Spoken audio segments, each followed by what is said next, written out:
हिंदी साहित्य की कहानियों के चैनल में आपका स्वागत है। नमस्कार, मैं हूं सीमा सिंह। आज की कहानी का शीर्षक है एक छोटी सी भूल। लेखिका हैं सुधा आदेश जी। सुधा आदेश जी की कहानियाँ पाठकों और श्रोताओं की अपेक्षाओं पर खरी उतरती हैं। प्रस्तुत है कहानी मेरी आवाज़ में। अनु, आज मैं बहुत खुश हूँ। आज हमारी पूर्ण परिवार की कल्पना सार्थक हो गई है। पुत्र हो या पुत्री, इससे मुझे कोई फर्क नहीं पड़ता, लेकिन केवल पुत्र या केवल पुत्री के होने से कहीं ना कहीं मन में एक अधूरेपन का एहसास रह ही जाता है। एक पुत्री के पश्चात पुत्र के जन्म के उपलक्ष्य में दी गई पार्टी के पश्चात विमल ने अनुपमा को बाहों में समेटते हुए कहा, वस्तुतः पहले पुत्री होने से दोनों के दिलों में धुकधुकी मची हुई थी कि कहीं इस बार भी पुत्री ही ना हो जाए। खास तौर पर विमल की माँ, जो बार बार उनसे आग्रह कर रही थीं कि हमारे दो के युग में रिस्क लेने से अच्छा है कि बच्चे के सेक्स के बारे में जानने के लिए अल्ट्रासाउंड करवा लो। लेकिन विमल ने यह कहकर मना कर दिया था कि लड़का हो या लड़की, उसे दोनों ही स्वीकार्य हैं। वो अल्ट्रासाउंड करवाकर अजन्मे बच्चे को गिराने का पाप नहीं कर सकता। अनुपमा को स्वयं अल्ट्रासाउंड द्वारा बच्चे के सेक्स का पता लगाकर अनचाहे अजन्मे बच्चे को गिराने से सख्त चिढ़ थी। माँ के लिए तो उसका बच्चा, चाहे वो लड़का हो या लड़की, एक जैसा ही है। किंतु सासू माँ के बार बार आग्रह से वो बेहद तनावग्रस्त थी। किंतु विमल के विचार ने उसे तनाव मुक्त कर दिया था। वास्तव में वो विमल जैसा आधुनिक विचारों का पति पाकर बेहद खुश थी, वरना उसने कई ऐसे दंपत्ति देखे थे जिन्होंने पुत्र की चाह में न जाने कितनी ही अजन्मी पुत्रियों की बलि चढ़ा दी थी। आखिर उनका कसूर क्या था? पुत्री के पश्चात पुत्र के जन्म से न केवल उन्हें वरन उनके पूरे परिवार में खुशी छा गई थी। उसके सास ससुर 1 महीने उसके पास रहकर उसे ढेर सी हिदायतें देकर चले गए थे। जिंदगी चल निकली थी। वो घर परिवार में व्यस्त होती गई तथा विमल ने घर से बाहर मजबूती से पैर जमाने प्रारंभ कर दिए, जिसके कारण वो भी व्यस्त होता चला गया। उनके विवाह की 10वीं वर्षगांठ थी। हर बार की तरह इस बार भी विमल ने छुट्टी ले ली थी। सदा की तरह इस बार भी दिन भर पिकनिक मनाकर, पिक्चर देखकर तथा खाना खाकर वे घर लौटे थे। पूरे दिन घूमने के कारण थकान होने के पश्चात भी एक अनोखी खुशी मन में छाई थी। वस्तुतः एक सुखी परिवार की अहम सदस्य होने का एहसास ने उसके रोम रोम में खुशी भर दी थी। शिखा और शिव थके होने के कारण जल्दी सो गए थे तथा वो विमल की गिफ्ट की हुई नाइटी पहनकर शयन कक्ष में गई तो विमल ने उसे आगोश में भरते हुए प्यार से उसे निहारते हुए कहा, तुम्हारी इसी अदा के तो हम दीवाने हैं। पता नहीं तुम बिना कहे ही कैसे मेरे मन की बात समझ लेती हो।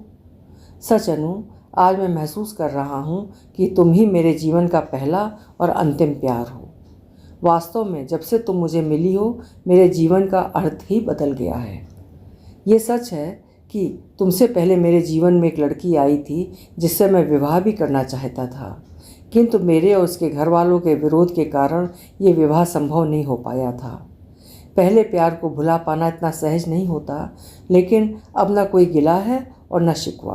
अब तो ऐसा लगता है तुम्हारे बिना मेरा कुछ अस्तित्व ही नहीं है। उसके बालों की लटों से खेलते हुए विमल ने उससे पूछा, अनु माय डियर, क्या तुम्हारे जीवन में भी मेरे अलावा कभी कोई आया था जिसे देखकर लगा हो कि काश वो मेरा होता? कॉलेज के समय में अनु के जीवन में भी एक लड़का आया था जिसे उसने चाहा था, किंतु उसके पिता के स्थानांतरण के कारण उनका ये अफेयर ज़्यादा दिन नहीं चल सका था। विमल के प्यार से पूछने पर उसके मुंह से वर्षों पूर्व की वो बात निकल गई जिसे वो अतीत के गर्भ में दफन कराई थी, जिसका अब उसके जीवन में कोई महत्व नहीं रहा था तथा वो ये भी नहीं जानती थी कि वो अब है कहाँ। उसकी बात को सुनकर विमल का चेहरा स्याह पड़ गया तथा उसे बाहों के घेरे से अलग कर दूसरी तरफ मुँह करके लेट गया। अनु ने उसे समझाने का अथक प्रयत्न किया, बार बार कस्में खाईं कि उसकी उस समय की चाहत सिर्फ विपरीत सेक्स के प्रति आकर्षण के अतिरिक्त और कुछ नहीं थी। वो कच्ची उम्र का कच्चा प्यार था। अगर वे दोनों इस संबंध में गंभीर होते तो फ़ोन के जरिए उस प्यार को जीवित रखने का प्रयत्न करते, किंतु वे दोनों तो पिछले 20 वर्षों से मिले ही नहीं हैं और ना ही उसे ये मालूम है कि वो अब है कहाँ। विमल पर अनुपमा की बातों का कोई असर नहीं हुआ। अनुपमा ने कहीं पढ़ा था कि विवाह पूर्व अपना अफेयर कभी किसी को नहीं बताना चाहिए, विशेषतः पति को, क्योंकि पुरुष चाहे कितना ही आधुनिक क्यों ना हो, वो अपनी पत्नी के पहले अफेयर को कभी भी नहीं सह सकता। लेकिन जब विमल रस लेकर अपने अफेयर के बारे में बता रहा था, तब अनजाने में उसके मुंह से भी ये बात निकल गई थी, जिसका उसके जीवन में अब कोई महत्व नहीं रहा था। दूसरे दिन से विमल ने स्वयं को अति व्यस्त कर लिया था। देर से घर आना तथा जल्दी ही निकल जाना उसकी दिनचर्या बन गई थी। विमल का एक दूसरा ही रूप उसे नजर आ रहा था। जो विमल बिना उसके और बच्चों के रात को खाना ही नहीं खाता था, अब बाहर ही खाना खाकर आता तथा उससे बात किए बिना ही अपने कमरे में जाकर सो जाता। अगर वो बात करने का प्रयास करती तो कहता, आज मैं बहुत थक गया हूँ, मुझे चैन से सोने दो। दिन बीत रहे थे और वो चाह कर भी उसके व्यवहार को समझ नहीं पा रही थी। एक दिन उसके ऑफिस तथा बच्चों के स्कूल जाने के पश्चात बिस्तर ठीक कर रही थी कि तकिए के नीचे छिपे कागज़ पर निगाह गई। प्रिय अनु, मैंने अपने मन को समझाने का बहुत प्रयत्न किया, किंतु हार गया। तुम्हें देखकर मुझे उस अनदेखे व्यक्ति की याद आ जाती है। वो मेरे पीछे साए की तरह लग गया है। जितना मैं उससे पीछा छुड़ाना चाहता हूँ, उतना ही वो पास आता जाता है। मैं जा रहा हूँ दूर, बहुत दूर, शायद कभी ना लौटने के लिए। बच्चों के लिए कुछ राशि बैंक में छोड़कर जा रहा हूँ, और हाँ, एक निश्चित राशि हर महीने तुम्हें भेज दिया करूँगा, जिससे बच्चों की परवरिश में कोई व्यवधान ना आए। पत्र पढ़कर अनुपमा स्तब्ध रह गई। आखिर उसने ऐसा क्या कह दिया जो वो दिल से लगाकर बैठ गया। ऑफिस में जाकर पता लगाया तो पता चला कि कहीं दूसरी जगह अच्छा ऑफर मिलने के कारण वो हफ्ता भर पूर्व ही इस्तीफ़ा देकर चला गया है तथा अपना नया पता ठिकाना छोड़कर नहीं गया है। कोई पता न होने से वो उसे ढूंढती भी तो कहाँ ढूंढती। जीवन में शून्य छा गया था। बच्चों को सीने से लगाकर रोने का मन किया था, किंतु उन मासूमों पर क्या गुजरेगी, सोचकर दुख को सीने में ही छिपा लिया था। बच्चों के पूछने पर कह दिया था कि तुम्हारे पापा को दूसरी जगह अच्छी नौकरी मिल गई है, अतः वो चले गए हैं। जब घर मिलेगा तब हम भी चले जाएंगे। 10 वर्षों का साथ शायद 10 दिनों में सिमट कर रह गया था। तभी तो विमल ने रिश्तों की डोर एक झटके से तोड़ डाली थी। कश्मकश में ज़िंदगी गुजर रही थी कि उसकी इकलौती ननद सीमा राखी का त्यौहार मनाने आ गई। अनुपमा को समझ नहीं आ रहा था कि वो विमल के बारे में उन्हें कैसे और क्या बताए। सीमा उसकी ननद ही नहीं, उसकी अध्यापिका भी रह चुकी थी। वो एक समय उनकी प्रिय शिष्या रही थी। वो उसे बेहद चाहती थी तथा उन्हीं के कारण ही विमल से उसका विवाह हुआ था। विवाह के पश्चात भी वो उसकी ननद से ज़्यादा उसकी हमदर्द और दोस्त रही थी तथा जिन्होंने एक बार नहीं अनेकों बार कठिनाइयों में उसका साथ देते हुए उसका मनोबल बढ़ाया था। अतः जिस बात को बच्चों से छिपा गई थी, उनसे नहीं छिपा पाई थी। उसके सच सच बता देने पर उसे दिलासा देते हुए संयत स्वर में बोली थी, तुमने इतनी बड़ी गलती कैसे कर दी अनु। पुरुष चाहे स्वयं जैसा भी हो, किंतु जिसे वो चाहता है उस पर किसी का जरा सा भी अधिकार उसे विचलित कर देता है। यही विमल के साथ हुआ है। तुम चिंता न करो, मेरा विश्वास है कि वो तुमसे और बच्चों से ज़्यादा दिन अलग नहीं रह पाएगा। मन की दुविधा समाप्त होते ही चला आएगा। इसी उम्मीद के साथ वो जी रही थी। दिन, महीने, यहाँ तक कि साल बीत गया, लेकिन विमल नहीं लौटा। लोगों की भेदती नज़रों के कारण इस शहर में उसका रहना कठिन होता जा रहा था। वो न विधवा थी न सधवा, वो परित्यक्ता थी। परित्यक्ता को समाज में अच्छी नज़रों से नहीं देखा जाता, ये उसे अच्छी तरह महसूस होने लगा था। सास ससुर ने भी उसे गुनहगार ठहराकर उससे नाता तोड़ लिया था। बच्चों से अवश्य उन्होंने संबंध रखे थे। ऐसे समय में सीमा दीदी ने ही उसका साथ दिया। पानी सिर से गुजरता देखकर अंततः सीमा दीदी ने उसे सलाह दी थी कि वो उनके पास आकर नई जिंदगी प्रारंभ करे। उसे उनका सुझाव पसंद आया।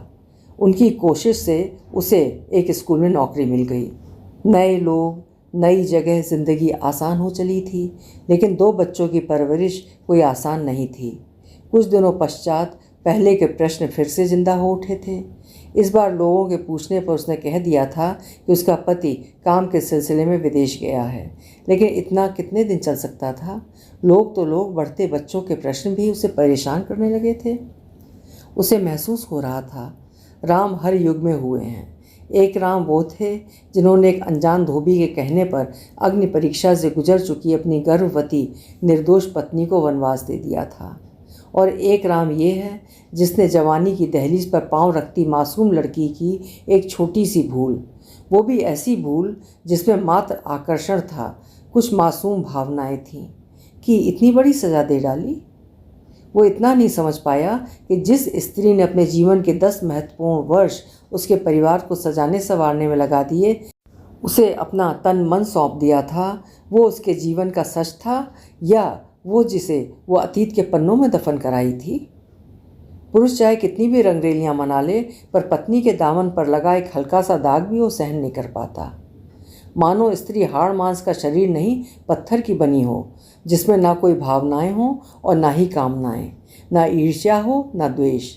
वो पुरुष के विवाहेतर संबंधों को सहजता से स्वीकार कर उसके साथ सहजता से चलती रहे, जबकि पुरुष उसकी छोटी सी भूल को भी न स्वीकार कर पाए। आखिर ये कैसी मानसिकता है? अतीत के पन्नों में दफन रहता यदि वो उसके अतीत को कुरेदने की चेष्टा नहीं करता। उसकी गलती सिर्फ इतनी थी कि उसने उसके प्यार पर विश्वास कर उसके कहने पर अपने अतीत के पन्नों को उलटने की धृष्टता कर ली थी, जिसकी सज़ा उसे भुगतनी पड़ रही थी। अदालत भी एक अपराधी को उसके किए अपराध के लिए सज़ा की एक निश्चित अवधि तय करती है, लेकिन उसकी सज़ा की अवधि कितनी है उसे पता ही नहीं है।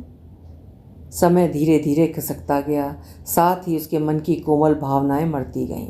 उसने स्थिति से समझौता कर लिया था। अब न उसे किसी का इंतजार था और न ही लौटने की कोई आशा। उसे दुख था तो इतना कि उसने एक ऐसे व्यक्ति को अपने जीवन के 10 वर्ष सौंप दिए जिसने उसके प्यार और विश्वास का मखौल बनाकर रख दिया। उसे जीते जी मार डाला। जीवन का उसके लिए कोई अर्थ नहीं रह गया था। बच्चों की परवरिश ही उसका एकमात्र ध्येय रह गया था। अब उन्हीं के लिए ही उसे जीना था। समय आने पर बच्चों को उसने सब बता दिया था। उसे प्रसन्नता थी तो इतनी कि बच्चों ने उसे दोष दिए बिना उसके रिश्ते घावों पर मरहम लगाया था। ये सच था कि उनका बचपन उनके पालकों द्वारा अपनी छोटी सी भूल के कारण असमय ही कुचल दिया गया था, किंतु उन्होंने स्थिति से समझौता कर अपने विवेक, संयम और परिश्रम से समय को अपने अनुकूल बना लिया था, और यही कारण था कि उन्होंने अपनी मंजिल पा ली थी। शिखा डॉक्टर बन गई थी तथा शिव इंजीनियर।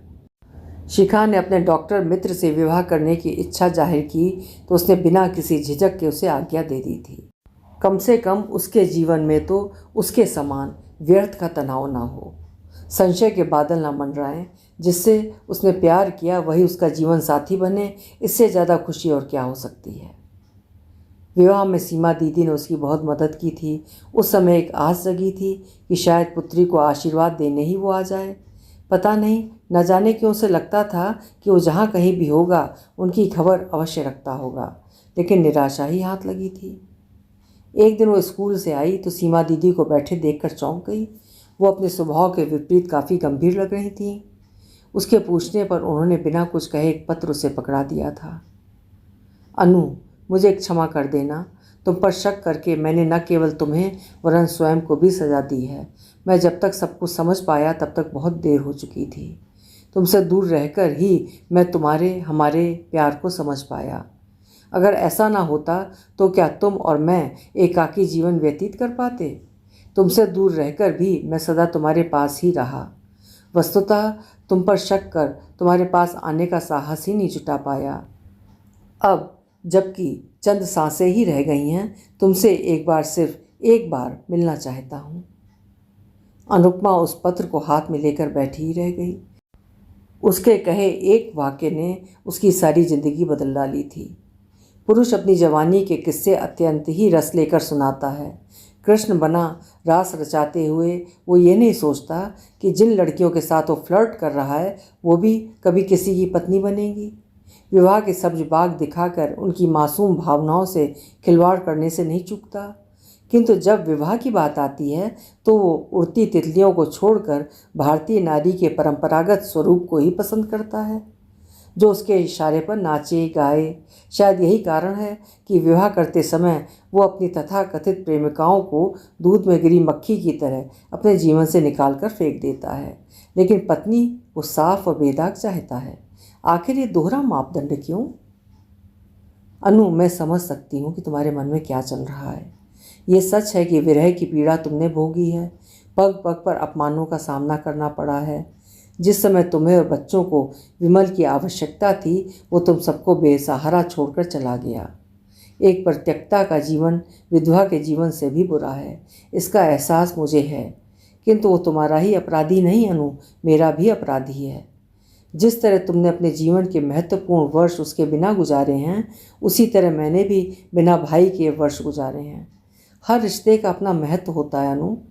तुम चलो या ना चलो, ये तुम्हारी मर्जी है। मैं तुम पर अपनी मर्जी नहीं थोपूंगी, परंतु मैं जा रही हूँ।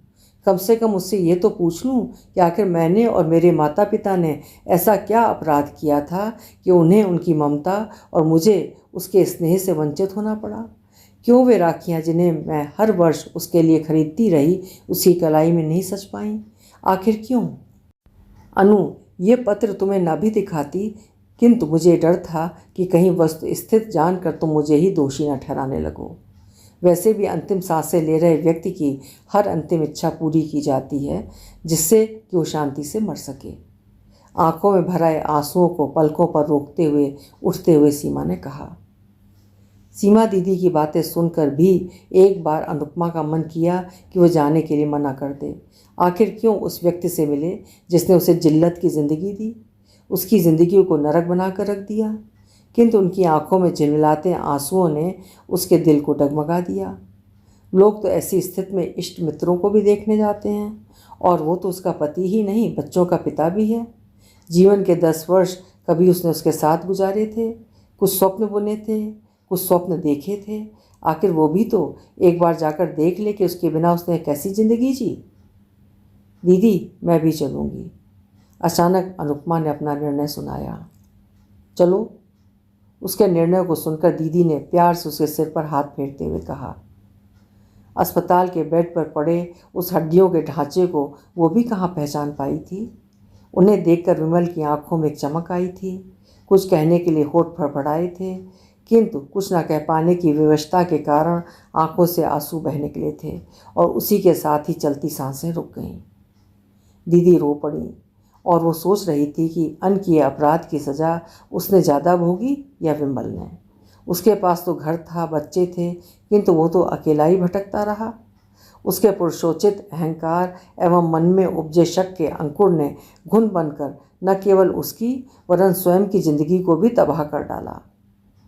अनायास ही उसके हाथ ने मांग में लगे सिंदूर को पोंछ डाला। यद्यपि उस सिंदूर का महत्व उसके लिए 15 वर्ष पूर्व ही समाप्त हो गया था, किंतु लोगों की बुरी नज़र से स्वयं को बचाने के साथ विमल के साथ संबंध सहज होने की एक क्षीण सी आशा का प्रतीक बना सिंदूर उसकी मांग को सुशोभित करता रहा था। आज वो आशा भी समाप्त हो गई थी, और इसके साथ ही वो सीमा दीदी के कंधे से लगकर सिसक पड़ी। अभी आप सुन रहे थे सुधा आदेश जी की लिखी हुई कहानी एक छोटी सी भूल। पुरुष की दोहरी मानसिकता को दर्शाती हुई ये छोटी सी कहानी आशा है आपको पसंद आई होगी। पसंद आई हो तो कहानी को लाइक और शेयर करिएगा, और चैनल भी सब्सक्राइब कर लीजिएगा। धन्यवाद।